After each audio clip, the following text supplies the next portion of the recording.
I've got a little wrappy up thing in here. I honestly don't have anything planned for this group next, which is why I was happy for that you can describe your deaths and where you went to and all that stuff. Mostly there are some hooks we still have. We still have Ellis going around basically picking up all these people. We have Lola going around potentially picking up people to do her mission. We also have Tepid out there hanging around with Kara, and Kara has a whole other set of stuff I have going on in my head, so there's interesting stuff we can go with it. So I think whenever Ennis rescues someone, he goes back and chips their name off the stone as well. No, so the names of the people that are definitely confirmed dead. So those people you found in, because you started making a list, everyone in the cryopods that didn't make it, and as soon as you said that, I was like, I know how I'm going to end this campaign. Yeah, because no one else was making notes of it, so I was like, I want to make a note, so there's a record somewhere. Yeah, so it's, and I literally had the roles versus roles of how long you made her live for and how long it was that you were in prison. I was hoping it was going to be the other way around because I thought it would be a bit sweeter, but instead of it was an interesting end. Yeah, I'm so proud of you guys. That was amazing for me. It was. I'm so proud of you guys. You guys had so many things in there. It was just like, oh, it's really cute. Oh, that's terrifyingly sad. So yeah, I'm happy with the way that wrapped up. I'm extremely happy that wrapped out. Yeah. I think now that I've done that, I probably am happy to leave Ennis kind of off doing his own thing now. Yeah. That's, it would be really cool to encounter him as an NPC in with other characters though. For me, it was making sure that the story had ended. Yeah. So it was kind of like, this is it, wrapped up and wrapped down. This is the end of your story. I personally, at the moment, can't think of any way to have continued your stories, especially from where you ended up getting yourself stuck in prison, for example. Yeah, it was surreal. Okay, I have a few things. Do you guys want to ask me any questions about anything in the campaign that you didn't get the information for or would like to know? Are there any questions like that you want to ask? Just campaign stuff, and then we'll do the meta stuff afterwards. I'm just trying to think if there's any. There were stuff I was thinking of at the time, and with the can't really think of any of them now. Just bits. There's lots of stuff at the end there. It might even be better not to know. Yeah, our I think there were stuff that I didn't really come out, but again. All right. How about what if you guys are thinking of those questions? I actually do have a list of stuff that I had considered for this little kind of quick wrap up. Okay. So at the very beginning, back in session 0, we devised a list of stuff that we wanted to try and experience and go through with our characters. Andy, yours was that. Which Andy? You. Okay. Sorry, Tech. Because I literally have it down by your names here, and I have So yeah, Tech in that case. The thing that you had down there is you wanted to explore isolation and exploring one person's pain versus that of a race. I think we did that. I think so. Yeah. I think we did that. Like literally at the very end there, I think we did that. Yeah, because I think there were several times when he basically had to kind of, because his thing was that he wanted to make sure his aunt was okay and his brother was okay, but he also had he wanted to make sure humanity as a whole was going strong. So I think I tried to kind of use that as like a guide for what he'd do. And I really liked the bit at the end when the vote ended up coming down to pretty much him making a decision. It was just like, oh god, it was literally got like the human race or your aunt who is dying. Like, oh god. Yeah, that kind of very end bit. I knew the end of the campaign was a choice between you guys giving up humanity by basically going, do crip a bunch of dicks, the humans are doing all this, or basically deciding not to do that and try and do it yourself, or doing none of the above. And you guys had already made that decision in the previous episode. I'm like, I've got nothing for a finale. And then I just thought about it, like, wait a minute, if I pin it now, then because Helena's already in trouble and that's why she needs you now, it's like, I already have that there. You just did a slightly different thing. And I think that was amazing. That chat was perfect. Yeah. That was exactly what I wanted to elicit, but it wasn't quite the choices I wanted to give you. Yeah. So it was good.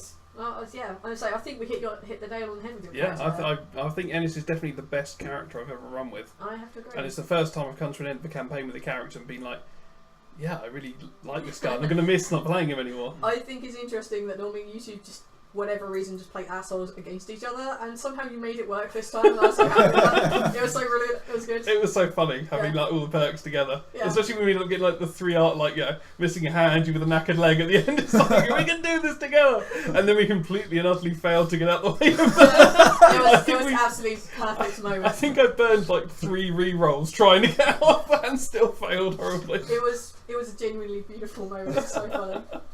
Corone, Tepid. Yes. We had Where's the Line and Gaining Control. Sorry, what? We had, for your character, like, objective, the thing that you were looking to try and do with this, or have a look at exploring, was Where's the Line and Gaining Control. Do you think we did that? Do you think you ever discovered where the line was for him? I think he kept I moving. don't know. Yeah, I think I suppose things changed when he got his amulet, so that probably moved the line. Moved the line towards you or further away? I think It's I'd say very there vague. was more control. You gain more control once you Yes. had the amulet, yeah. Yes. You stopped doing things that were really bizarre. Yeah. You were still doing really bizarre things. You're bizarre, but in a more controlled manner. Yeah. Less dangerous. And that was the Yeah. idea. That was the whole Yeah. point of that the amulet would calm Tepid down a bit, not having be so reckless. Mm. Yeah, and yet, to be fair, eventually he ends up joining Kara's crew. So, you know, it's a degree of, like, making your choice there about what you want to do. And not going, well, I have to do this because of this anymore. It's a case of, I want to do this. Yeah. I'm going to go do that. So, I think we tentatively touched on it. I wish I could find out where the line was a bit more. But I can always push those on everything, so I apologise for not being able to push that so hard. But are you happy with it? Yeah, I think things worked out in a nice way for him. I mean, even when he was in prison, he probably didn't mind it too much.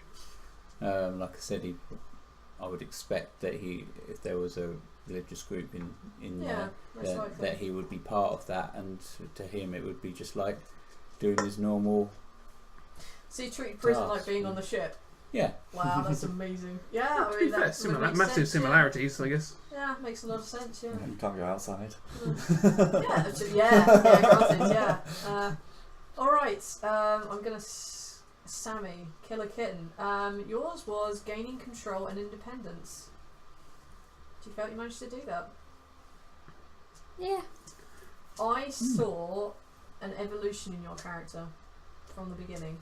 Mhm. From you saying, "Oh no, I think the boys should come rescue me," you saying, "Don't be an idiot. You save yourself."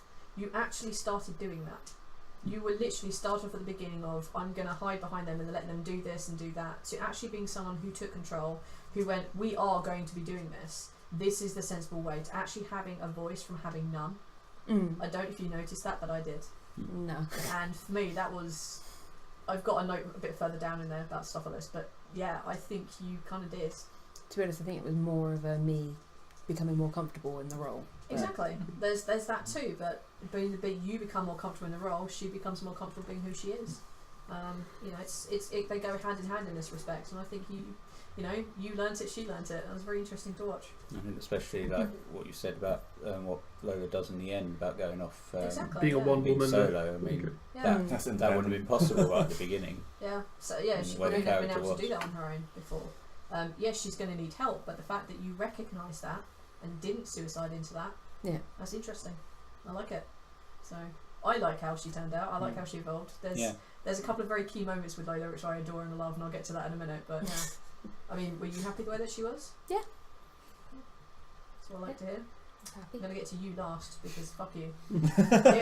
Plus you're dead. We had discretion over valour. I like to run away.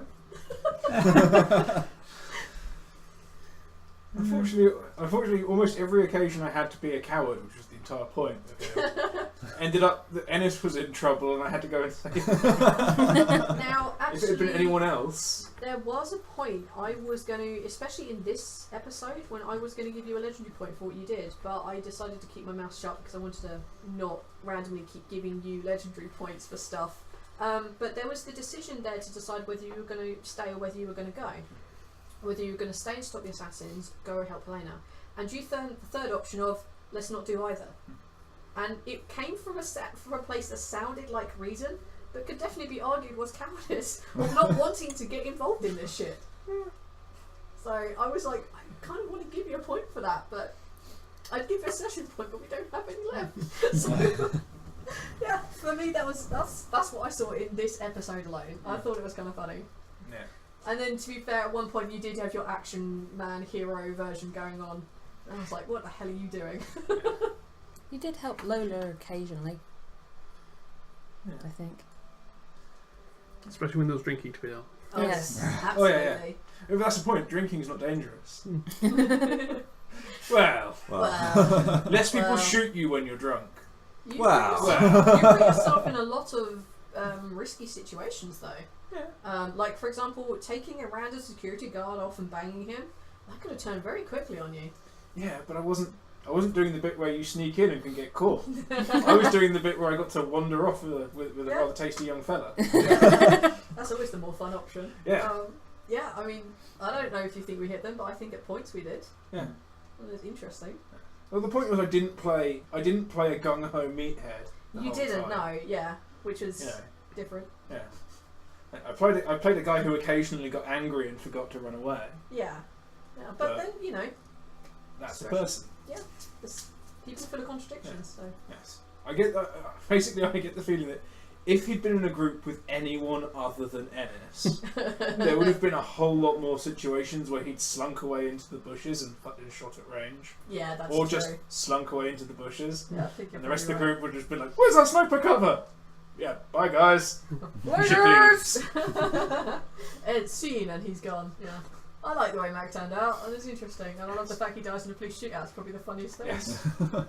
Well, you know, he moved to a little farm that he purposely bought in the middle of goddamn nowhere. And civilization slowly encroaches, and then someone kicks a goddamn football into his garden. It was only a few warning shots. I didn't mean to hit him, officer. You're a renowned sniper. Well, one good eye, hold. Bang. Bam, We're in not conversation fire. anyway. Yeah. It's only a That's warning shot. You missed twice and hit him 3 times. Well, yeah, well, you know, the Yeah. warning shot's missed. I had to do a few Let's more. start again, yeah. He kept going. You did get the first one. But he was dodging and weaving a lot. The warning shots are really hard to hit. Yeah, it's only a warning shot. What were the other 5? Oh, yeah. Hold ensuring the job. You know. Alright, and Grover, Dev. Yours was emotional discovery. I think that was Little the whole bits and thing. pieces. Yeah. There were things here and there, but because you guys completely ambushed the whole point of this story that we made together, that I'd originally intended, we didn't get to do some of the stuff I wanted to do to No. force him into those things, but I think there was still some aspects there. Yeah, there was definitely some aspects there. There's a lot of dealing with it. In playing somebody with no emotions is actually very difficult. It is, yeah. Something I've discovered, but it's also very fun. Because you can just do things like, oh, yeah, bang. Yeah. And not have to deal with it, yeah. Yeah. Which, you know, it can help and can also put us in some very sticky situations, which it did. It did, yeah. But Which were quite entertaining. But I feel that the wrap up that you had for him was perfect. I don't, because it wasn't handled during the campaign. If it was handled during the campaign, he probably would have got the emotions and handled it because he's got his crew around him to Yeah, but he get him didn't. through it. But because it wasn't done, it was the only ending he could really have. Yeah. Because so there were basically 2 things. Either your crew would be able to help you out with that, but your crew are in jail. Yeah. And you obviously had the choice to go to jail and then look for them after, but you chose not to. Yeah, well, So- the idea was like, you know, he'd be overwhelmed. Yeah, exactly. And there'd be nobody there to Yeah, calm him down. Or yeah, talk so him out, it's not a great thing to go through or bring up because it's a sensitive subject for a lot of people, but yes. it's, I feel, probably the right thing that was for his character. Yeah, I think it fits. Yeah. It's an interesting way to go with it. Yeah, there were definitely emotional tugs in there throughout the game, like here and here, because I could see it a little bit and you were like, oh, damn it, I have to suppress that shit. I'm like, yes. So there were those little tags through there, which I thought were really interesting, and I think the ending frame was perfect. I do apologise, I didn't get to do some of the stuff I wanted to do with you because you guys waylaid the plot, and there wasn't everything I could do with pushing the line, again, because you guys kind of waylaid the plot a little bit, but These are the things. These are the choices we make with the story we're building. I'm glad that it was all waylaid though, because it was just so fun. Yeah, me too. It was so perfect for everything and every fucking- character. Yeah. It was works. utterly ridiculous. Just an utterly ridiculous game. Just would not have been our characters if we couldn't chase down Helena. I know. Yeah. They're forcing us into damn. being someone else. What? I've just realised that none of our characters set up a snoot farm. Oh no! Nobody set up a snoot farm. Nobody decided to make their invest in flash drives. Oh my god, that's terrible. I think, as I assume... No, your story's done. Oh, Yes, no. We're done. That's your Over. story over, man. Too Yeah. late. My story's over, not man. quite done. Game over. Yours may not be done. Yeah. I totally would have sponsored a snoot racing team, Yeah. But no. but no. Maybe you endorsed it. Yeah. Maybe you. Just like Ennis backs the purple runners. Yeah. Yeah. Purple stripe. Frantic. Oh my god. Alright, okay, so right, that was the character-y stuff that I wanted to cover. Social conventions. Generally good. Good job. However, there are some buts. There's some buts being occasionally there were phones left on, one being mine, so that's my bad. Talking over each other. That's always going to happen in a group. Yes, but this is constant in some places. It's like, god damn it, guys, stop talking over each other. Get to be a little bit better at that, please. That's probably the only social convention takeaway I had in that. But seriously, Mo, you guys were much better than we have been. So, We're good job. developing. Yep, and guys letting me know really well in advance that people were gone, so I could deal with things like you not being here for a couple of weeks when you're out sick, yourself not being here for a couple of weeks when you're out doing the things you're doing. You know, various. Thank you for the advance notice of that, because it makes my life a lot easier. So means I can plan things like one shots. You know, in canon one shots. You know, dealing with the one shot variety we had at the end of Rice and Tepid out for a few weeks. So yeah, thank you very much for that. You've been pretty good on that. So good job.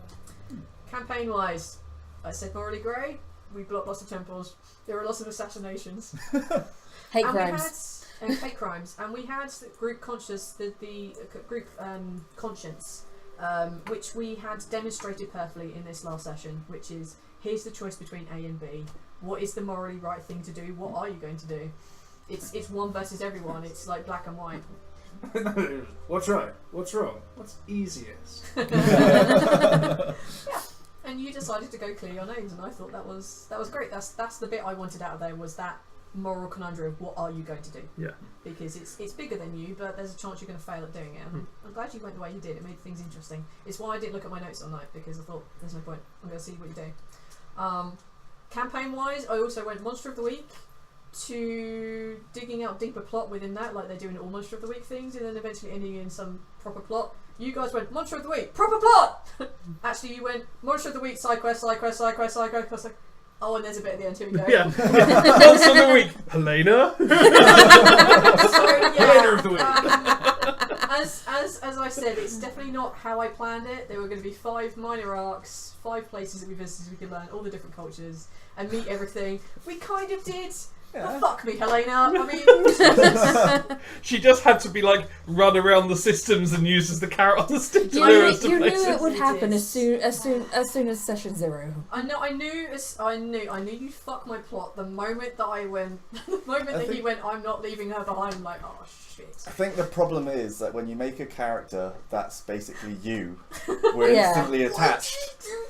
You called her Helena, You come made her on. You're his funny. best friend, my aunt, Yeah. and then you also tied her into the other. I think you had some kind of Well, link to that it. was kind of like the kind of like early thing I was going to do, is have you guys brought together by a character that was no longer going to be there, so you had that very subtle link between you that you could choose to keep or break. Yeah. I wanted that fragile bit in your relationship to decide as to whether you were going to stay as a group or not, because RP wise and as group wise, you'd need to try and find a way to stay together, and having a very vague link between you is a way of doing it. Had you And probably, that's what I was trying to experiment with, Yeah. but you guys went and fuck that, so I'm like, no. had you probably given her a different name? I don't You think might- it would have been any different. I don't It might to be have been. honest. I It would think not have been It any wouldn't have made any different. difference because you still had an emotional tie to at least 2 of the characters. Exactly. Yeah, there was Like, an really emotional strong. tie, but there was an even stronger emotional tie, the fact that her name was Helena. But it's also like the character is basically blood. Yeah, that's basically I is. literally put it in there as a Playing passive yourself. aggressive move. Like, I can't believe I fucking dim another goddamn game, you son of bitches. I hate you all. And I was like, great, I don't get to play again.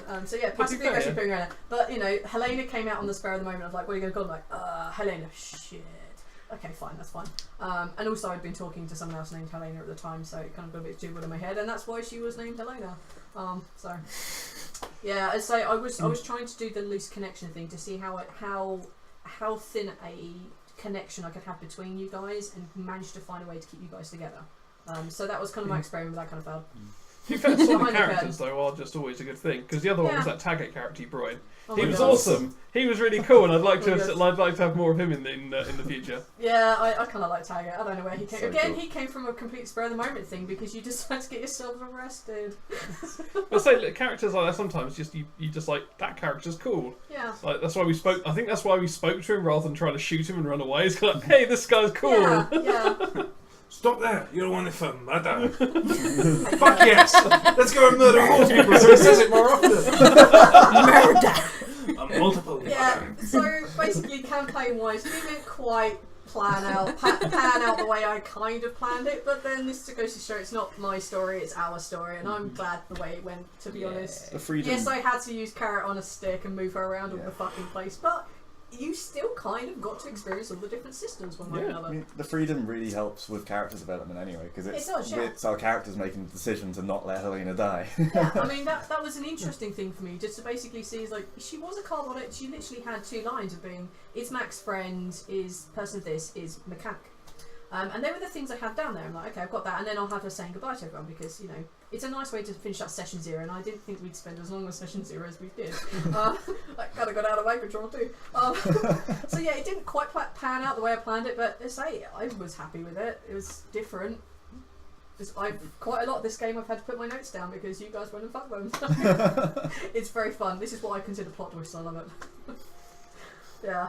So yeah, that was how I saw it anyway. NPCs. James. We should talk about James. No. We need to talk about James. Fuck that guy. Why is it James? He's just a smooth talking guy, man. Why does that annoy you? I don't get Because it. he wasn't a smooth talker, he was He was an creepy. He was arsehole. an asshole. He was an Yeah. asshole who was very, very creepy. Yeah. Yeah. He was Nothing designed to be a smooth bit of about an asshole, but Yeah. he generally isn't. There's a difference between the way you present yourself and the way that you are. He presents himself as an asshole. Yeah. He's a bit of an asshole. But let's face it, James jumped over from another game we played in which he was in fact an asshole. Well, no, okay, yeah. He was that dude really definitely a an dick. asshole. Yeah, the dude was a dick. Yeah. And we Like, killed the hell In out fact, of you him. did also present him exactly the same way. I know. Again, that's me throwing James at you because I love playing James. I adore James. Yeah. He's gonna pop up everywhere. He is. He's going to be every goddamn Yes. game. But what I found interesting is that he did nothing really to spark you guys other than going, I can't be involved in this bar fight because I'm going to die. And pretty much left you to it. Well, he'd already pissed me off by creepily hitting on me on the moon base. Yeah, I mean, there's that, but then 300 it was like years ago. 7 years plus 300 So. years in stasis later, plus like an extra 10 years of not being here. To be fair, you're unconscious, I'm not your point. Exactly. But he actually did nothing other than that one thing to annoy you guys, and you made him into an enemy. You broke his arm, you busted his nut, and you broke his face. He had a very interesting relationship with Helena. They didn't like one another, but she had knowledge over him, and that's how she had her power over what he did. And you then turned him into an enemy to the point where he went and dropped you in it with Gertie. If you had not done that, that part of the story would never have happened. You would have happily gone to Raoul and picked up your egg slightly earlier and tracked down Helena before, you know, Oh, well. some of the worst shit happened. But The way you that went that way and it was fun. the way that he was presented, he did seem like a bit of an asshole He is a and, great and a dick, creep. don't get me wrong. Yeah. He is a dick. To be fair, it just proves the point that villains aren't born, they're created. Yeah. Yes. and they go away if you kick them to death. Yeah. Yeah, and then go summon bigger enemies. Especially if you kick them in the nuts. Yeah, that was kind of funny. Yeah, it was. Death blow to the nut. Yeah, he was. I mean, at that point, he was always going to be your handler. It's exactly what I'd originally considered. Is that he's going to be someone you didn't like, who is your handler.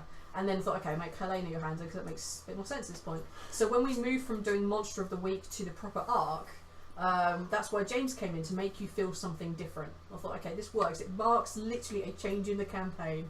And then you were like, fuck that guy! And then went up with them. It was amazing.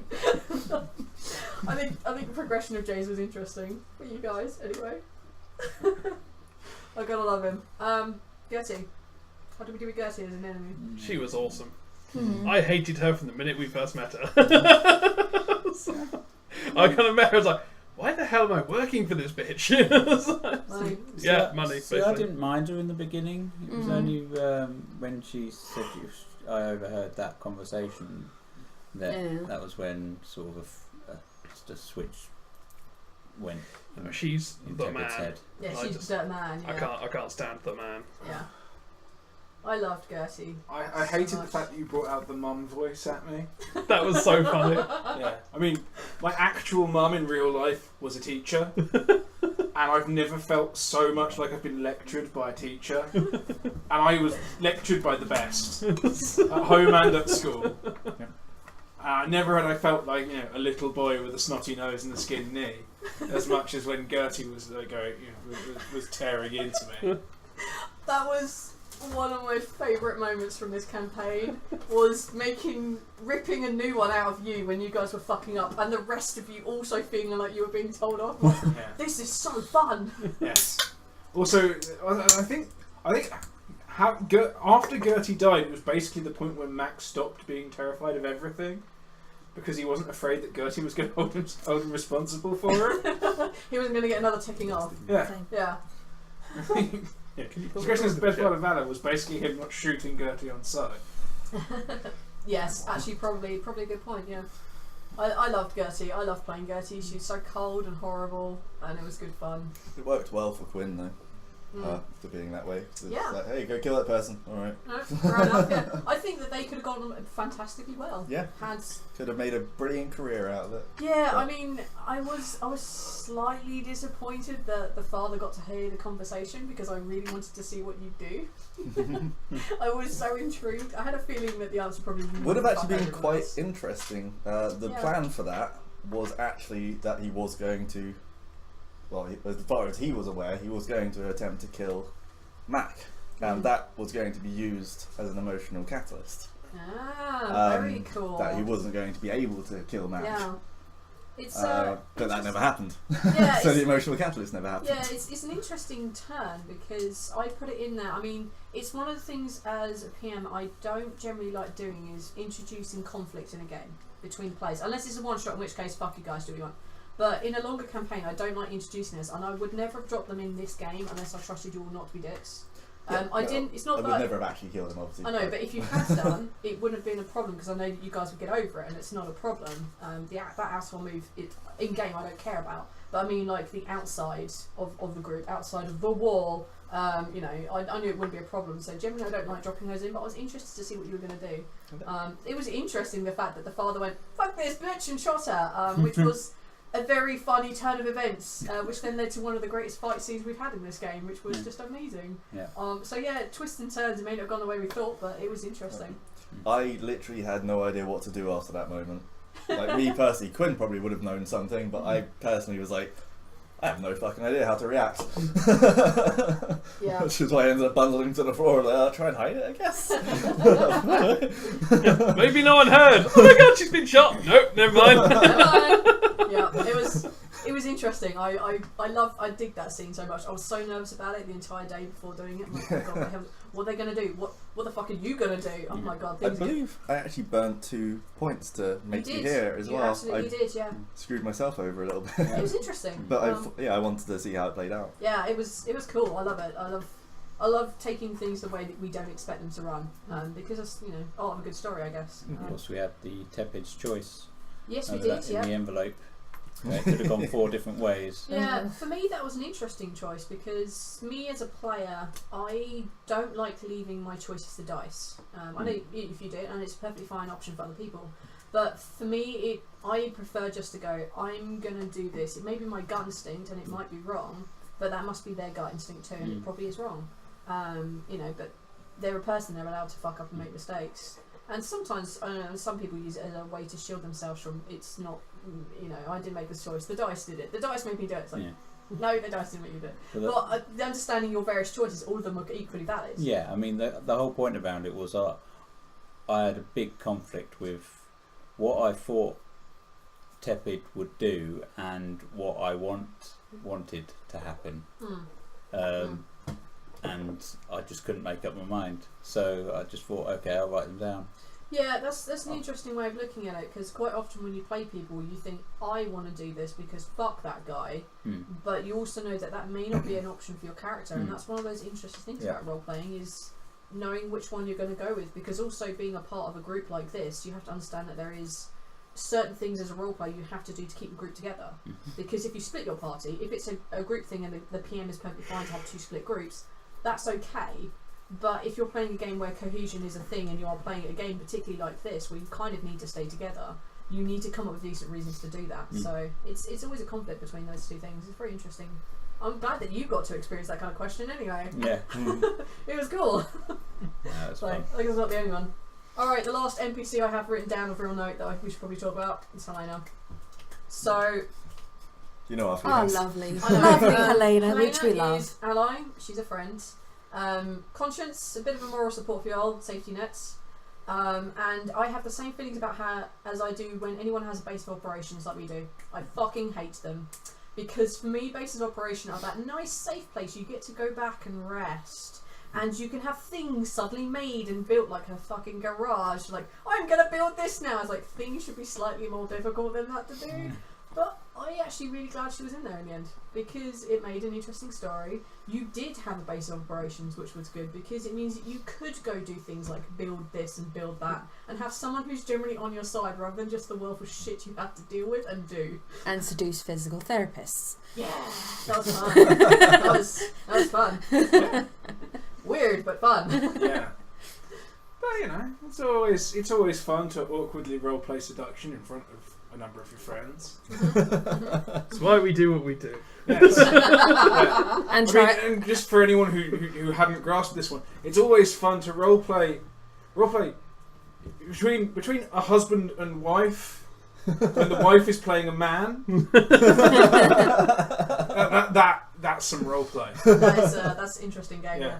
That's truly interesting. Dive into that one however you wish, but And also don't send us the pictures. Also playing the brother's other half and Oh, seducing yeah. him and trying to seduce him too. Playing the brother and the other half was fun. Yeah, it was interesting. Yeah. He wasn't around. Yeah. Didn't Alright. count. I don't have any other major NPCs. Anyone have any other major NPCs they want to shout about or talk about? Other than The Target. taxi driver. Oh my god. Danny! Snoots! Snoot racing. Danny! Danny. Alright, we'll go with Danny. What do you know about Danny? I liked Danny. Danny was interesting. I knew who Danny was going to be probably about 5 weeks into the game, when I'd already had the Raven hanging around with you. I hadn't decided who he was going to be yet. And then I was writing the bit when you were sitting down and having tea with him. And I was like... I know who Danny is! I know who the Raven is! I genuinely made myself gasp at the idea that he's your brother. I was like, yes! Was that like the week before it was the first theory I came up with or something, wasn't it? It was like, he's my brother. It was. He's Helena. Wait, when he shot the teacup? That was that moment. That's when I decided it was going to be. And then when I wrote it down afterwards, I was like, this is incredible. This solidifies with everything. I then put him in with DJ Moon a bit later on because I thought that was kind of funny. That was a way to tie him into the story, because I know you like DJ Moon. Oh my god, yeah. Danny was fun. I like Danny. Interesting. It was cool. I'm kind of sad we didn't get to play with him a bit more, but you know. Yeah, it's one of those things that kind of... I would have liked to have had him more in the story, but it was also a bit awkward because he's like the lone assassin with a group of people, so it was a little bit kind of... Yeah, Also it's- incredibly good. Yeah, that's why I kind of didn't have him around, and that's why I had him go off with Helena as well, because it's like I can take those 2 characters out in a single swoop by moving the high-powered characters away from you guys, because... It was handy having like a super high-powered bodyguard now, like, guarding our important NPC. Yeah. It did make me feel slightly better than my brother was the case. But Unless his target was Helena. it would have been great to have him more in the story. It was Yeah. kind of a big emotional thing for Ennis there, but I kind of assumed most of the stuff happened off camera. Yeah. I assume they would have communicated fairly frequently. Yeah, and we stuff, did. We so. discussed that when you had your 3 months or month off, whatever it was. Yeah. 3 months off. I think it was 3 months. You ended up hanging off Yeah. with something stupid like that. And yeah, I mean, most of that stuff would have happened off camera. I mean, Because again, he we taught me how to can't. shoot and stuff, so... Yeah, I mean, we can't always put everything in the game to play because you know we could spend 3 hours playing as these characters, just the 2 of them one on one, but that'd be boring for everyone else. Exactly, so yeah. I don't mind taking even taking an hour out to do one-on-one session with people. At the end of the day, we're all here around the table. We should all get to play something at some point. So yeah, it's to say some things you have to jump over as a GM. So it was one of them. But I like Danny. It was fun. Right, who was one cab driver? What was the other random ass one you put in there? Ducky. That was actually one thing I had in there. Crossovers in general. I thought they were really good. Oh, with the flying pig. The flying pig crew, yeah. I'm not happy that all of my characters were either absent or dead. I never met Jeb, and Click was dead, and I'm not happy with that. Yeah, that was kind of funny to me. I purposely made Jeb missing after I made Click dead. It was just too funny. Didn't get to meet any of my characters. No, the crossovers were interesting, running from your first campaign. Boy up. Right, boy. That was the worst.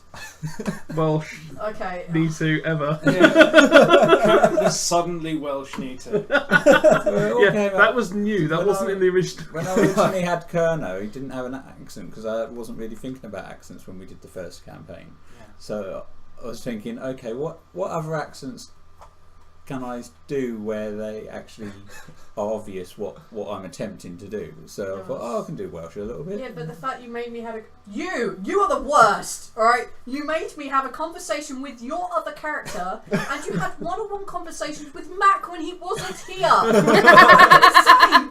You're literally the worst. That was actually really funny. Yeah. The first conversation you ever had with Mac was when he wasn't here. Yeah.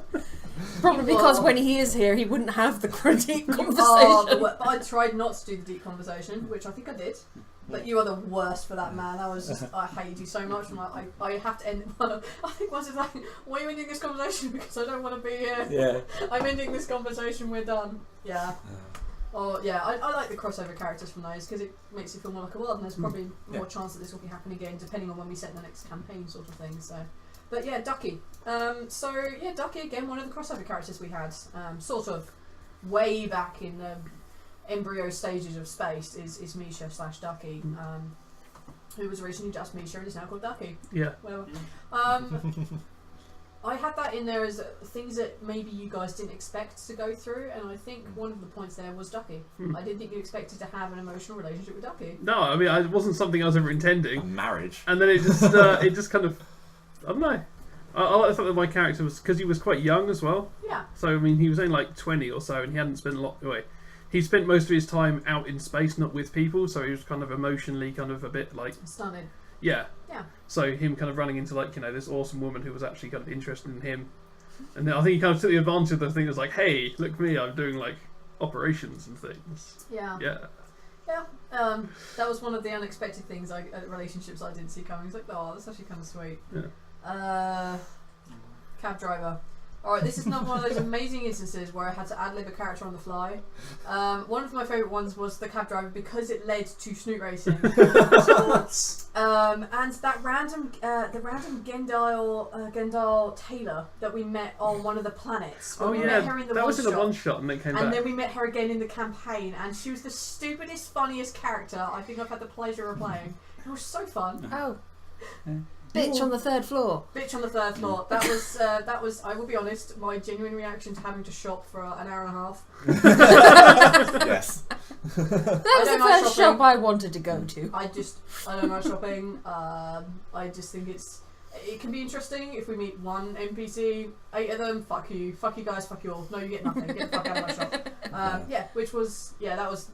Some of these off-the-cuff characters are the funniest, weirdest ones, like fucking Andrew Stevenson. Also, one of my favourite the off-the-cuffs. tiny Gendal on the store.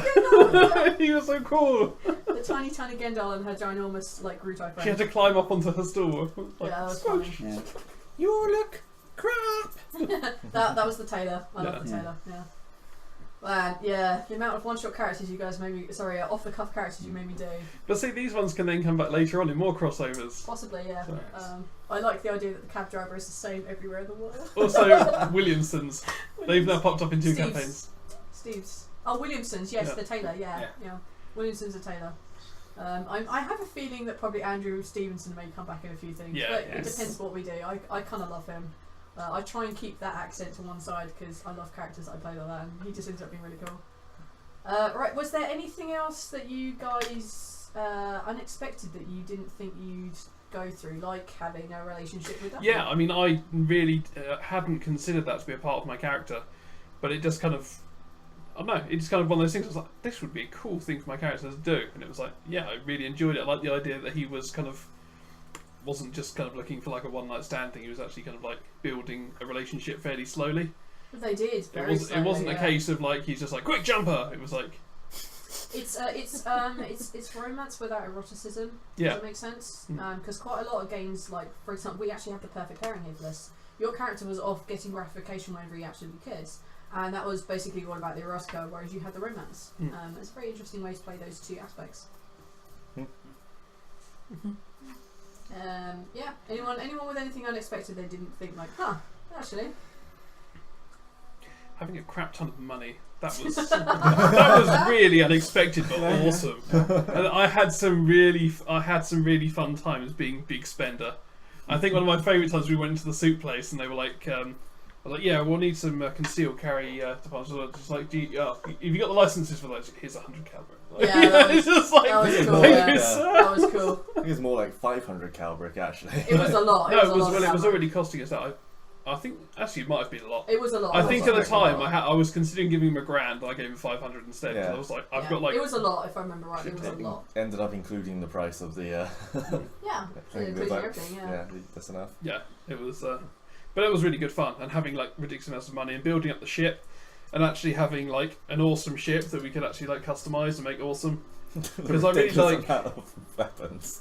which gradually got broken during the case of the campaign. So stupid. But it was really I really like having a ship to move around places because it means your downtime you can actually do you can do things while transporting across, because I tend to play characters that require prep time. Yeah. And actually having the place where you can do the prep time is really important for those characters, because I've done it before in other campaigns where you haven't got that and your character's like, right, he needs the prep time, you can't be walking from A to B. Okay, after that he needs prep time, you can't go from B to C. I think the one advantage, like there's a major difficulty when you're doing travelling. That's why people come up with travel mechanics. I don't have a mechanic, I just do. With travel, in space you are in a box and not a lot can happen other than you hitting checkpoints, and in the vastness of space you getting constantly ambushed by like, hey, it's a random encounter in space! Oh, quite low. Let's be honest, the place is fucking big. It's pretty big. Yeah, it's pretty fucking big. And if that happened every time you went out on a mission, it would be a series of side quests, and that's kind of boring. But what I kind of liked about this is that I could literally go, right, you're flying from A to B, it takes you X amount of hours. It gave me the chance to go, what do you guys want to do together? Because it allowed you to do those unique little bonding moments that I couldn't script. Like the fact that you two went off and had a lot of drinking time, the fact that Tepid went off and built himself many temples, the fact that you spent your time building stuff, and then I started spending time with Ducky afterwards as well. I kind of shifted slightly towards that towards the end. Yeah, and you guys at one point I think you all had breakfast together as you were learning things about each other and what was going on. The ship became like a mobile base of operations, like a mobile home, which is not what I wanted it to be, but it allowed you to do all those things meta-wise in the right time, and allow you to do those conversations between each other that you wouldn't be able to script. You wouldn't go, I need to set time for this, because you have literally the timing game to go from A to B. And yeah, as much as I thought, oh my god, a series of lame encounters and be crap, you guys filled those spaces without me having to do anything. It was great. Lazy GM work. I think it's one of those things that it's like really... It's good to have those in games, like enforced downtime, because it means your characters can do the stuff that it's like, well, I kind of like to do this, but we actually have to be getting on with things. Yeah. It gives you the normal everyday life shit. Exactly, because there's sometimes you want to just go and have inane conversations with people, Or just go to the pub. to build relationships with people, which you can't necessarily do. Like, if you're exploring through a dungeon, it's not the right time to have a random conversation with your barbarian because they do things. It's like, but if you have downtime, then it means you actually build character interactions, which I think is important, because then when you go to actually do important things, you're like, I don't want to screw my dude over because he's cool. He likes the same colour snoots that I do.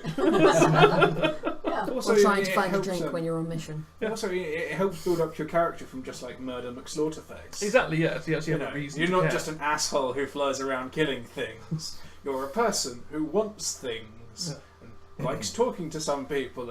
And when someone goes, "Help me!" and another person says, "Help me," on the other side of the room, they have a reason to decide one over the other. It's like, I can help my drinking buddy, or I can help that asshole. You know, or oh, that guy owes me 10 creds. Screw that guy. It allows world building too, which was really fun because you're like, I want to go and explore like the fucking marketplace on Sally 2. I'm like, I fucking hate you. Why shopping? But because you wanted to go and explore that little bit of the world, it's like, let's go do it. Let's go see what's over there. What's over there? I don't fucking know yet. You haven't walked over there. What's there? I don't know. Musician. There we go. And because of that, we got to have a very interesting thing with the ukulele, and that pushed on the bit story later. So yeah, those little moments, those little kind of like downtime, let's go explore the world, just see what's there kind of moments. Yeah, they inform a lot about a character. It's very it was awesome. I was quite surprised in the mainly in the early sessions when I used to get quite a few session and legendary points of doing saying stupid things like when Lola was first in prison and she asked if we had a plan, and I said nope. We could have if I told you we had a plan I'd be lying. That's the one. Yeah.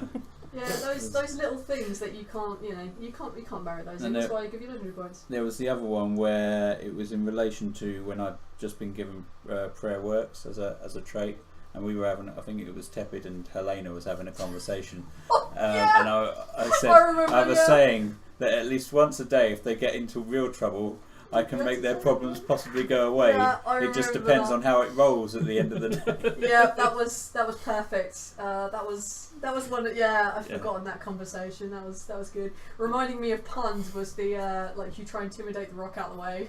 You just stay responsible. Yeah. That's my favourite player given legendary point for a DM I think I've ever had. I came up with one earlier today. Oh, that was it when you had to go face them. So yeah, you got to go face my brother, my mum, and my lover. Oh yeah, so funny. Make sure you put the commas in there. I have actually just figured out a complaint. I don't have any synergies, and the special thing that my character got, the proficient killer, never got used. Did you remind me to use proficient killer? Do you know what proficient killer is? Nope. Does anyone know what proficient killer is? It's if I roll one below max roll, I get max on damage. And it's Okay, like, so that do you remember never came up. Do you remember what the rules are for perks? You can level them up. No. No? That If you need to you know. don't remember them, They don't. tough. No, it wasn't Yeah. that. It was the fact that it just never came. It Oh, never then that's became not my useful. fault. Then that is absolutely not my fault. At no point was it ever useful, and even if it was, generally like one below max is like what, A botch. like a 19 damage. So going up to 20 generally doesn't make much of a difference of whether they're dead or It not. actually would have in the fight you had with Gertrude. Oh, really? Most of those were 20 or 25 hit points, so the I don't difference think- between one-shot kills and not. I don't think at any point I actually rolled a 9. But say that's not my bad. That's not my bad. Damn it. It's Let's say useless. the rules about the perks are if you don't remember you have them, I can't be expected to remember that 30 odd perks you No, guys might have obviously. So, I'm reasonably And sure your I issue- never used experienced combatant. I don't Yeah. think we did. I No. used it once. And the issue with synergy, you didn't really spend any because you- time with anyone else. Ah, you're all assholes. Yeah, they say I can only grant synergy when I see it. Yeah. To be fair, And- me and Andy spent an awful lot of time doing things together. And I spent a Because lot you of time in the end pub up with with synergy, Andy, yeah. which is why we ended To be up fair, with if synergy. anyone was going to have synergies like up the ass, it would be me. Yeah. I order you around, and we were kind of friends a bit. Like we went drinking a lot, and I hated him, But he was your but good loved friend. him also. I hated him, but felt responsible for him at the same time. Yeah, Yes. that was actually one of the things on here. Is before I get to the final little bit, is are there any questions, comments, complaints? And one being you didn't get to use your perk. I'm sorry. I'm sorry it didn't come up. But if you also don't remember them, it's not my fault. I'm not going to remember your perks for you. And if you don't create synergy, I'm not giving it to you. No, So it's not a real complaint. that's good. It's That's good. just Yeah, is there anything anyone thought was a bit like, yeesh, don't do that again, Val? It's not really. No, I liked it. Because I'd rather be with honesty than not. Yeah, Because otherwise, I'll just keep doing it. if there was, I can't remember any. Yeah. Because if there was anything, I would have mentioned it at the time. Yeah. Yeah, to be fair, I know that we're fairly open with Yeah. how shit we think each other are. Like, that was stupid, don't do that again. To be fair, I think So- as long as I've got like time to prep in between things, that's the one thing that is like I Oh, can find man. irritating is if we're kind of if there's like a quick series of things where we've got to go boom, boom, boom, boom. Going, the only thing was right at the end there. We kind of got out of prison, and it was kind of like we've got to go. It's like, okay, what do we have? Nothing. Okay, do you want Clutching That Bay? was No, nothing. actually Okay. purposely I know that was kind of like the because idea I was we really had wanted nothing. it to be a case of you guys have lost everything. What are you going to do? Yeah. Because at the end of the day, you, with nothing, went up against some of the world's worst people. Some of the Serrano system's worst people to take them down and do a good thing. And for me, that was just amazing. Yeah, that was really cool. Yeah, But that I mean- for me was amazing. I understand for that particular case, but if that was like a long-term thing happening regularly, then no, that would be I'm not. annoying. I'm not a big fan of taking everything away from everyone all the time. If I'm going to do it, I'm going to do it for a reason. I think, And it being because I wanted to set that final bit up. I think you handled those situations quite well, because there were times where we were all just sitting and go like, okay, what do you want to do? And we were just like, fucking no, there's nothing you can do, and you kind of gave us enough of a hint to Yeah. to move us along, but I mean, not to be give fair, it away. it really helped that I had, in most situations, there was someone around that could throw something at you, or I could go, "You make an intellect check." And even, they are the saving graces. So long as you don't botch, I give you the info, and if not, then I let you flounder. Because as a GM, I could let you flounder, which would be extremely boring to watch and very boring to play, or I could throw something at you. Even if you don't go with it, because quite often you guys took that gem and went with something else. Just, I really liked in that last mission because we were really stuck on like, what You the were hell really do we do fucked, now? Yeah. Well, as soon as we decided what we were going to do, Mhm. we actually managed to build a plan very I quickly and basically, move on with it. at that point, as I said, I have no notes, and my idea being that whatever you guys wanted to do, I would facilitate that. If you guys wanted to go back to Helena and save her, I would have made that way more interesting. I would have just cut and be gone. I would have made that a series of more checks with more things that you had to do. But We you would decided definitely you kill wanted her. to go save. So yeah, that And 2 very lucky medic 2 checks. amazing medic checks. Yeah. You rolled a 10 twice, didn't you? that You was rolled the incredible. last 10, I was like, yes, she gets to live! Why is it every time? I know you were trying desperately to kill her. Desperately Literally, trying to every time we ended this, off camera, she'd be like, we're killing her next week. Like, literally, like, She's dead. eventually. Kept it going Eventually. 10 years. It's going for 10 more years. I mean, that was literally 11 years. That was literally a Quinn case died of first. Quinn died Yeah. first. It was literally a case of how well your medic check would work, mixing up with her. A mix up with her treatments would basically determine how long she got to live. And because you got your asses thrown in jail, I was really glad that you got them pulled out because she would have been dead, and you guys would be screwed. Was determining how long you were in jail, and I really wanted it to be the other way around. Well, I rolled a 2, and then I rolled an 11, and I was Yeah. like, might be good. I basically rolled dead in the middle. Yeah, it was cool. I think it worked out well. I mean, it would have been hilarious to have Helena die where she was with only you 3 around and the other 2 fucked off, because it really was the only thing that Tepid was sent for. It was so funny that me and Andy had both been like, we'll stay behind and face the music, and then suddenly the next scene was like, Tepid, we sent you off to get the medics. What happened? Like, and we were all just like, Tepid, what happened? But to be honest, that was perfect for my character. It honestly was. Oh It's god. the kind of thing that Tepid would fuck up. It's why I'm glad that we have things like the legendary points. I love because legendary it points means for that that, reason. for example, so some massive like retroactive thing, I can go use them all. Yeah. Everyone uses them all, It which was a is major new that blunder. we may come up with Helena anyway, because you kept bringing it up. It's like, okay, in that case, use them all, and then you can have Matt come in. It works. It was kind of fun. Yeah. Really stupid, but really fun. I love the versatility of legendary points. They're really good. Yeah, me too. I love them to bits. I kind of miss them when I'm playing other systems now. Like Yeah, me playing too. D&D when you don't have any Yeah. rerolls. It's like, no, I really wanted this to work. Fuck. Nothing I can do though. Yeah, fuck. Alright, so what was your shining personal RP moment in this? And what was something else that you saw that you really liked somebody else did? I have 4. I haven't had enough time to think about this. Yeah. I think probably the fight with Gertie was kind of the best thing for me, really. I mean, because it was full on action, multiple enemies. It was the best combat situation of the whole thing, in my opinion. I think it was the only major combat you had. Yeah. And I don't do combat often for a reason, because we keep doing that, it gets boring. And it doesn't mean anything when you do it, if you do it all the time. At least Yeah. that's how I feel anyway, Yeah. because otherwise, rolling a bunch of numbers. That was the only time I was truly out to mostly kill you. Yeah. Apart from when I took you guys hostage, and because I was perfectly happy to shoot you all, because it's the end of the campaign. Yeah. And probably in relation, also, other thing to comment was the lead up to that, starting from the overhearing of the conversation, and the way that Quinn sort of resolved that situation in a unique way. Yes, that was cool. Yeah, so I quite enjoyed that. Cool. I'll jump in with mine. One of my favourite moments in this was Lola breaking Mac.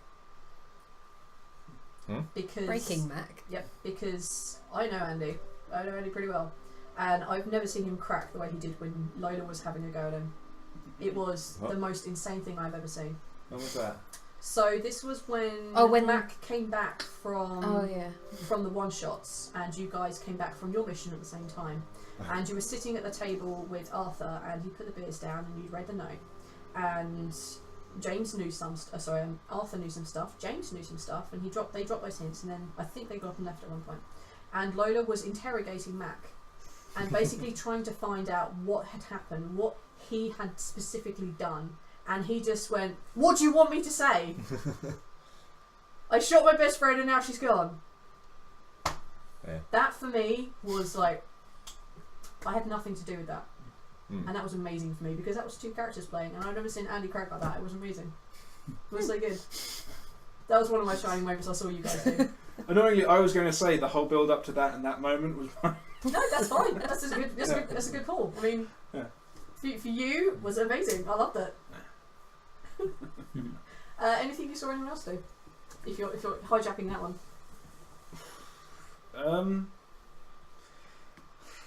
I have loads. I have 3. Cool. I have one. To be fair, I actually had another one from I absolutely loved and simultaneously squirmed and detested all of the times that Mac had to actually go and seduce people. Yeah. Because I may be a wonderful and attractive man, but I am not silver-tongued at all. I can write things that are very nice. I was once told I could sing. I cannot drop pickup lines. My favourite. I drop was, pickup lines like a truck driving off a bridge. Okay. Oh, My favourite was the first time I said, "Give me a pickup line." You were like, But towards the end, you got there, and that was cool to watch. but they were still like sleazy pickup lines from like my first pickup line book. They were just like, "Nice uniform, it looked great on the floor." Yeah, but they're That's classic perfect. songs. They're great. It's like Yeah, classics. That actually would have been perfect for the guard. Yeah, it was perfect. It's exactly what I said to him. It's Yeah. exactly what we said to him, yeah. But so you became slightly more comfortable with that, and it was kind of funny to watch. Yeah. Oh, yeah. Good job. You cheating on me, boy. Right, another one I saw. The Breaking Mac. Actually, another one actually was with Mac was the breaking in the bond at the end when Helena walked away. That was so hard for me to do. That was genuinely painful. It was like telling you to go fuck yourself. It's like, I tell you that a lot, but actually genuinely meaning it. I was like, oh god, I feel so horrible. I'm literally telling my best friend to go fuck himself. And then that little bonding they had when they met back up again. Yeah. That for me was just like, that's their relationship in a nutshell. That was really cool. Yeah. Ooh, you're fat. Anyway, calculate. Yeah. It was that. It took literally, I think, those 2 sentences and everything. Not perfect, but back to where they were, and it was. I loved it. Yeah. That was just the perfect response of like your balls, like you're fat. Touche, sir. This is gonna last a lot longer, but I fucking love it. That was one of my favourites. You said you had 3. yes. Right. Okay. So the longer term one was the relationship build up with Ducky. Ducky, because that Got was that name already? You forgot your fake. I was trying to think about my 3 You ones. serenaded your fake Yeah, girlfriends. and I You've just never loved the way serenaded that built up, and just like I think that was just a cool little scene there. Then we had those 3, and now like, listening to everyone else talk about I'm just kind of Sorry. going, what were the other 2? Having my hand blown off was really cool because it's one of the first. It's one of those things that's one of the reasons I think hit points are a bit kind of crap for characters. Is they're meaningless. Absolutely. Like you go, you take 18 hit points. Like it's okay. I have 19. This is therefore irrelevant to me. Unless you take 1 more, and then oh god, it's the end of the world. I was like, if you have like you lose 5 hit points, but your hand's also gone. It's like, that's far more relevant than like having a hand disappear. Is like, yeah. And that was really interesting because it kind of made the character have to kind of reevaluate itself more. I mean, that was fairly near the end, so I didn't have to deal with it for that long. Yeah. But it was one of those things that was like, really interesting. I mean, from that point on, everything kind of went pretty hectic, so I didn't really have time to kind of Deal with it. have any kind of like downtime Yeah. like interactions with it. But Yeah, that was really interesting. And what was the other one? The last one I had. We can jump back if you want. If you go on someone else, I'll try and remember what it was. I've got another one I can chuck in there. I've got one. Yeah, go for it. Well, two. One has already been talked about, so sort of like building a drinking buddies relationship with Mac. Yeah, that was cool. And the other one is literally just the ability to kill someone by kicking them in the balls. That was amazing. That was incredible. I regret giving you that perk so much, but also don't. So overpowered. It's overpowered as fuck, but it's amazing. I literally did more damage by hitting someone with my foot or my fists than I would with a gun. Yeah. Yeah, but that's how some characters are made. Some people just can't shoot for shit. And you're one person who's like, fuck you! Need a guy, 2 people to death in the nuts. It was amazing. I loved it quite a lot. It was how James would have wanted to go. With a woman wrapped around his nuts. Yeah, that's not how Jason wanted to go at all. Yeah, it was. Yeah, I love those moments. They were cool. Yeah, they would use your character to her best effect, I think, in those moments. Actually, there's a strange little question, being that Ennis and Ducky ended up flying off into the sunset together. Yeah. Did Ducky ever get cured? No. Well done. Huh? Oh But yeah. they flew off to the sunset and he hasn't died. Yeah, we know the cure for that. Yeah, so good job, man. Sorry? I don't know. Ducky's disease. Yeah, I know she's got that thing, but I don't know what the cure is. I thought that was the thing that killed people. So good. It was. I think the only way to cure it wasn't it to deliver an orgasm or something like. You have to make her come, basically. Yeah. Fair enough. What? Which, to be fair, it seems like a really weird thing because it's like, surely it's not that difficult. Depends on the person, I guess. I'm going to keep my comments to myself. Anyway, I have a few. Thank you. Thank you so much. So, for personally, I think my ending was That was amazing. my thing because it was emotional and it was just perfect for the character. And I only came up with it yesterday. That was really a powerful ending. It was I really liked amazing, it. Yeah. I kind of really wished I'd managed to get to at least sing the song at you at one point, but I've Yeah. forgotten. It's not I've forgotten how to do the tune, it's just that I know I have to do it in a certain way and I don't remember how to do it. So I will send you the lyrics later. It's Yeah. sad. I think another thing is already partially been mentioned is the consequences of battle. Yeah. Real consequence. I mean, Lola was out of action for Yeah, a while Lola after took falling some out of a massive tree. ones. Yeah. Like properly Quite near the damaged, beginning as well. almost permanently. The father is deaf in one ear and has no colour vision. No colour, yeah. You have a fucked up knee, you have no hand. See, that actually makes everything have consequences and feel like there's actual genuine risk involved. Yeah. Like you don't want to get into a battle because something really bad might happen to your character you're going to have to deal with for the rest of the campaign. Yeah. But yeah, and one more thing. I really liked Quinn's relationship with Gertie. Yeah. He seems to have a very like understanding relationship with her. Yeah. Off to the side of Mac. Yeah, I was a little bit disappointed when she died, but you know, had to be done. Yeah. I did quite enjoy it. I think they understood each other.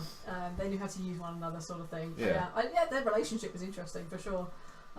It's actually also why I tend not to kill characters off often, or let you guys kill them off all that often, because it drops down the opportunities you get to have with them. Yeah. But the opportunities I got to have with Gertie is to have someone who's far smarter than her take over. Hence why you guys were getting tracked down a lot more than you were before, why it escalated between a person with, you know, 2 drunk people turning up in a bar to a full combat squad to being surrounded by snipers. It's why that scaled up in that particular progression, because they're like, you guys are actually kind of hard, we need to deal with you. And the next step after that would have been, well, I would have had to have come up with something interesting, let's be totally bloody honest. So I had to do the outnumbered, outgunned thing, which again I don't often like doing, but you pissed off a lot of people and there are consequences for that. It's generally why I don't like to kill characters off, because you lose that relationship you had there with Gertie, which was fun. We lost the relationship we had there with Mac, which was just the funniest thing I've ever got to play. I got to hammer you twice in 2 episodes. So good. I was so much fun with that. Yeah. He was basically the only person around who could prick his bravado. Other than Lola. It was amazing. It was great to see. That was one of my favourite moments. Other than that, my other favourite moment from this campaign, really favourite, was that discussion you guys had at the end. because I honestly had no idea what you were going to do. That was my third one. I remember that now. When we sat there and like literally kind of was like, Helena or like the human race and all the race in it, having that proper discussion and just fixing on an idea and going for it was like that was one of my favourite things I've ever done in any campaign. Like, I can't believe how close we were of choosing Helena over the galaxy.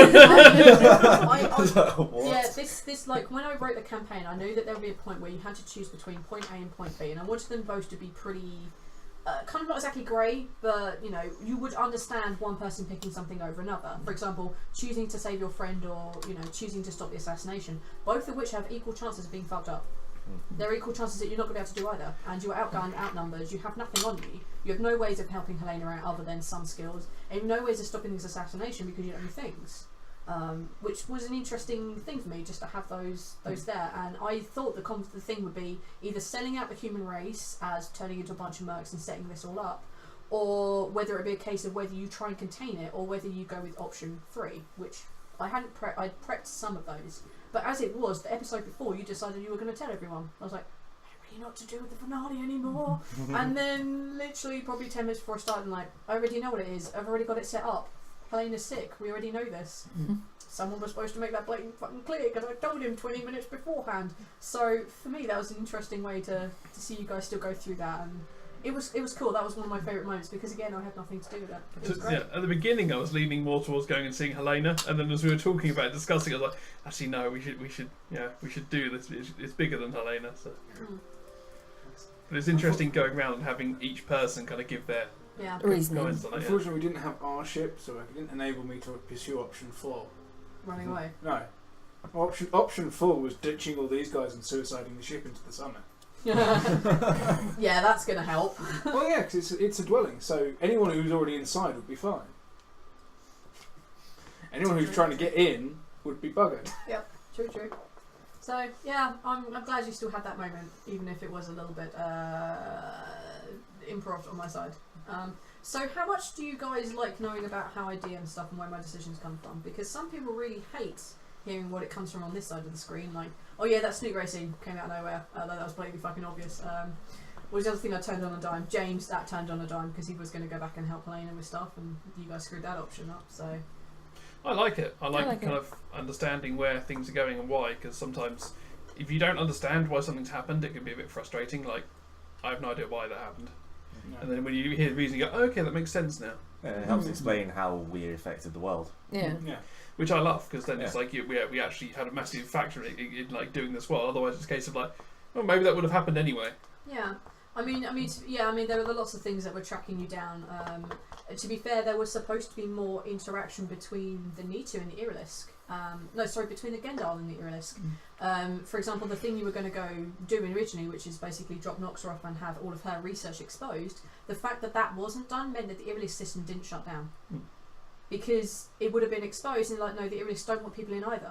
So that would have been another example of where they had closed down ranks pretty much the same as the Nitu had. But because you decided not to pursue that option, that never happened. So the Irilisk system stayed open to you. That was when we had the fake data given to us That's by Jen. correct, yeah. That was a really cool moment as well, when we discovered that actually the information we got was actually a fake. Yeah. Because I think that's the first time it's ever happened to me when we've actually been given play information and it's not been true. Yeah. Yeah, it was actually, we got the information from James's data, and we opened it and we turned to her and go, you're trying to do dangerous things, look at this thing. And she was like, that's not true. Yeah. We're like, what if he's lying? What if it's not you? Because I've never had that before, where like whenever I've found something before, it's always been like, this is the gospel truth, and then like, oh no, the information wasn't incorrect, it was incomplete. No, it was incorrect. It was literally, it was framing them. Yeah. Literal lies. Yeah, it was literally lies. They were literally 180. Maybe Quinn just didn't care. That was something I've been toying with for a little while, is the idea of giving out fake information. Yeah. It's like, why wouldn't they? Yeah, just because it's a game, it doesn't mean that I shouldn't do that. I just make it,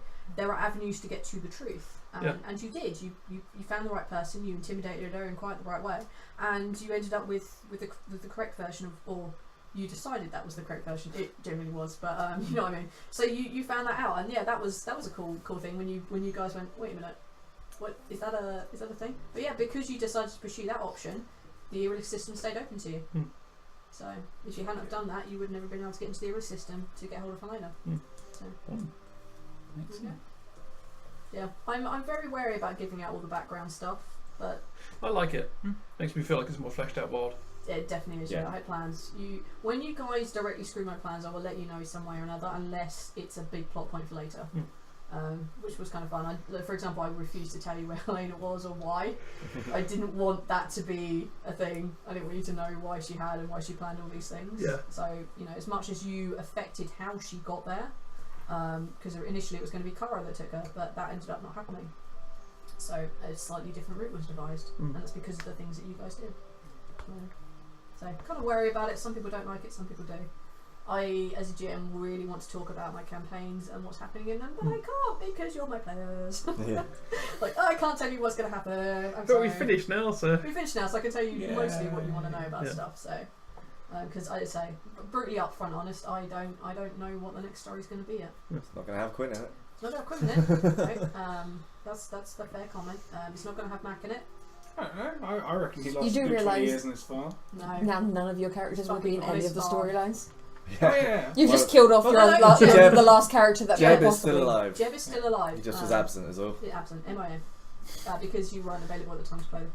Yeah. So we didn't have him. Alright, so we are going to talk at the end of this, when we shut down the stream, about what we want to do next and how we're going to handle that.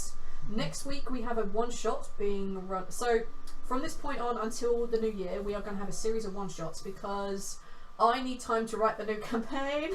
I need to have an idea what the hell is going on, and I need to take a break, to be perfectly honest. 24 weeks of this, / I think nearly 30 weeks of this by the time we count weeks on, weeks off, all the prep and stuff. There's So 5 rail replacements. we've had 5 rail replacements at least, and a Halloween game and stuff like that. So yeah, and 2 specific one-shots which weren't counted in the numbers. I may have done, I can't remember. Doesn't really matter. I've had a long time playing this game. I need a break. So that's going to happen. We're going to take a break. And we're going to do a series of one-shots we call the One-Shot Farm. And these guys will all be taking a turn in the chair, whether they like it or not. Killer Kitten is being brave and taking a 2-shot in a very different a very different setting. I'm very excited. So that's going to be cool. But next week we have Tech. You are running a one-shot called Attack on Impera. that's the one. It's going to be cool, very fun, and we've got 2 guests, so we'll all be Skyping in from home or Zooming in from home. So that will be kind of fun again, and I'm excited to have these 2 new players. I need their details so that 1, I can add them to our Discord chats, and 2, so I can make their puppets. I will sort that out. I need the info. I need to do them. I'm excited to get to draw new puppets. Other than that, I think it's time to thank Kevin MacLeod for the free ass music you've heard through this entire campaign and through this evening. Thanks, Because Kev. it's free and cheap. Oh, sorry, it's free. It's not cheap, it's just free. And he's a rad guy. Go check out incompetech.com. I don't know if there is anything else that we need to do. We haven't given our handles out yet. Oh yeah, you guys better go around and say who you are and we can find you, and if you want to say something pithy, do it. Let's start with you. Dev _BTP. I'm Dev. No. Killer Kitten. You can find me on Twitter and on Instagram at KillerKitten21. Meow. Meow for now. Corone.